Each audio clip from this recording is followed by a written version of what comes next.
9th of March 18th 19th 2011. The center of Swindon is still awake. Music from the bus mixes with the noise of cars and the voices of people leaving the clubs. Around 3 in the morning, a young woman walks out of a club. Her name is Sian O'Callaghan.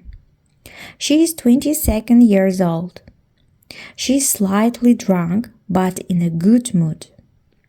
She takes out her phone and sends a message to her boyfriend. "I'll be home soon." This is the last message she will send. A few minutes later, she raises her hand to stop a taxi and gets into the car of a man who has long been looking for his next victim.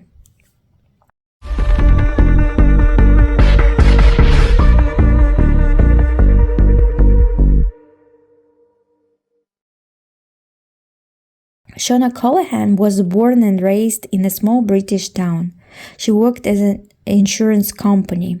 Her colleagues said that she always arrived at work earlier than everyone else. She was very close to her family, but the most important thing in her life was her relationship.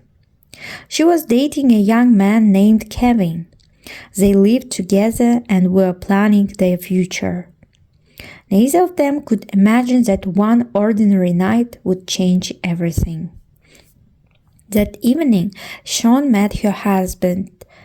They decided to go to a nightclub. It was an ordinary night, music, dancing, cocktails, nothing unusual. Around 2:50 a.m., she decided to go home. The club was closing. She went outside, took out her phone, and ordered a taxi. A few minutes later, a car arrived. It was driven by a taxi driver named Christopher Halliwell. He was 47 years old. From the outside, he looked completely ordinary, nothing suspicious. Sian got into the back seat and the car drove away. But later, security cameras showed a strange detail. The taxi didn't drive in the direction of her home. When Sian O'Callaghan did not return home, her boyfriend started to worry. He called her again and again. Her phone was switched off. In the morning, he went to the police. At first, the police assumed that the girl might have stayed with friends, but her family insisted that this was not like her at all. Investigators began checking the CCTV cameras. They were able to reconstruct almost her entire route from the recordings. First, she leaves the club. Then she walks down the street. Then she gets into a taxi.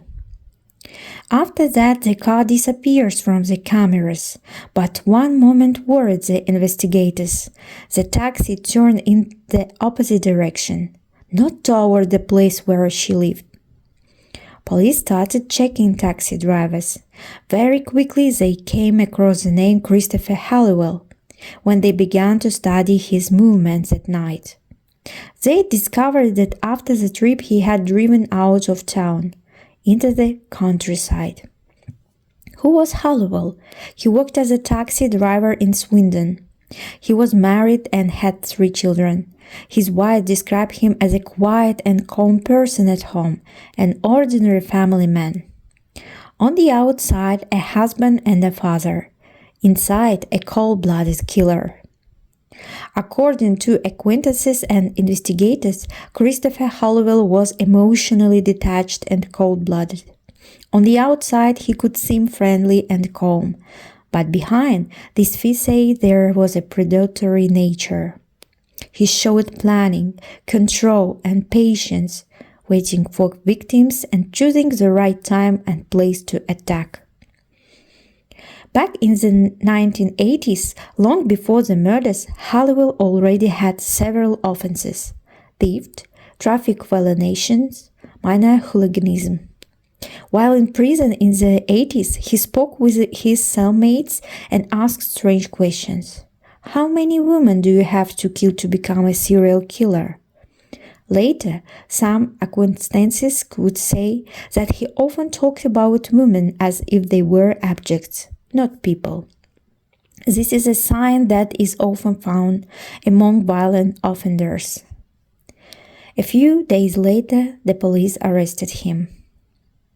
He was taken in for questioning. At first, he denied everything. He said he didn't remember this passenger, but the pressure increased. Investigators knew he was lying. Then something unexpected happened. He said, "I will show you where she is." The investigation later established that that night Halliwell was not simply walking. For almost 2 hours he had been driving around the clubs in Swindon, looking for a victim. He did not pick up regular passengers. According to investigators, he was waiting specially for a woman who was alone. When he saw Sean, he stopped almost immediately. To her, it looked like an ordinary taxi ride, but for him it was a hunt. After he killed Sean, he didn't go home.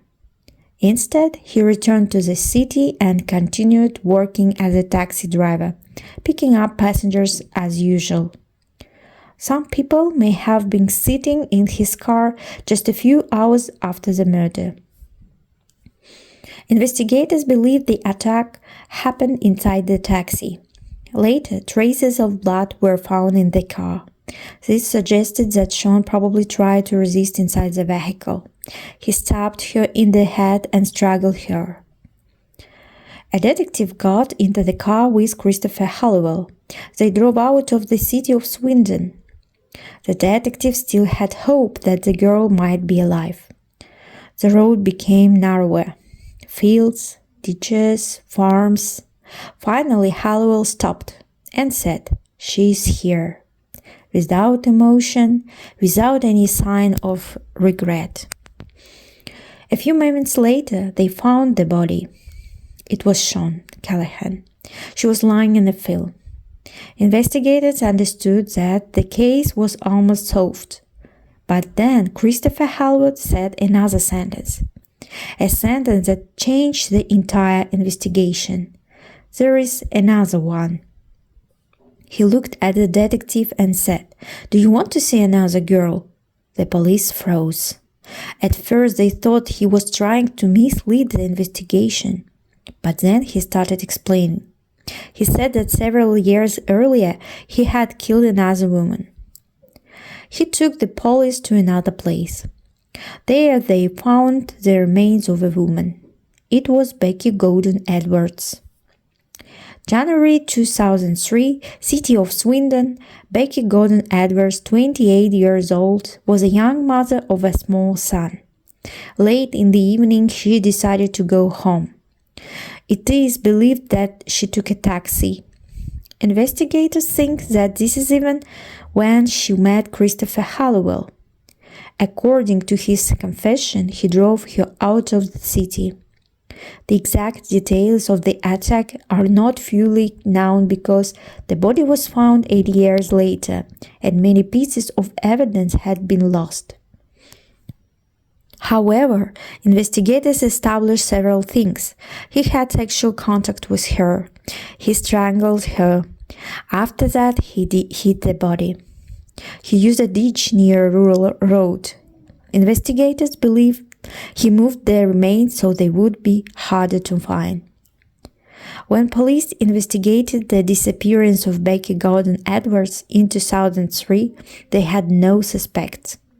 The case became a cold case. For 8 years, her family did not know what had happened. When police searched the home of Christopher Halliwell, they found personal items and jewelry belonging to women. Some investigators believe he kept trophies. Serial killers sometimes do this to relive the crime again and again. Investigators also found that on his computer he had visited adult websites, including material showing violent scenes against women, minors, and even bestiality. Why the murder was not solved for a long time? There was one important detail. When Halliwell told the police about Becky, the detective questioned him without a lawyer and without following the official legal procedure. Because of this, the confession could not be used in court. The detective who led the case was suspended for violating arrest procedures. He even lost his job, despite believing he was simply doing his duty. Because of this legal issue, for many years Halliwell could be convicted only for the murder of Sian O'Callaghan. Only years later were investigators able to gather new evidence and continue building the case. Investigators were eventually able to prove the murder of Becky Gordon Edwards. The investigation established several important facts. A soil sample taken from a shovel showed that the earth matched the soil from the field where Gordon Edwards was found. On January 3, 2003, early in the morning, a tow truck was called to help with Christopher Halliwell's broken car not far from the place where Gordon Edwards had been buried. Also, on January 3, 2011, Halliwell went to a clinic with deep scratches on his face and injuries to his hand. He claimed that a crazy passenger had attacked him while he was walking. After this, the police asked themselves the most disturbing question. If he killed two women, how many more could there be?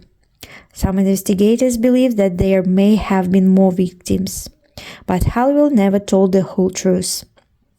During the trial, he showed almost no emotion. He didn't explain his motives. He did not apologize. He did not talk about any other crimes. He simply sat in silence. The mother of Sian O'Callaghan said, "I think there were other victims. A killer could not stay 8 years without committing another crime. The gap is too long."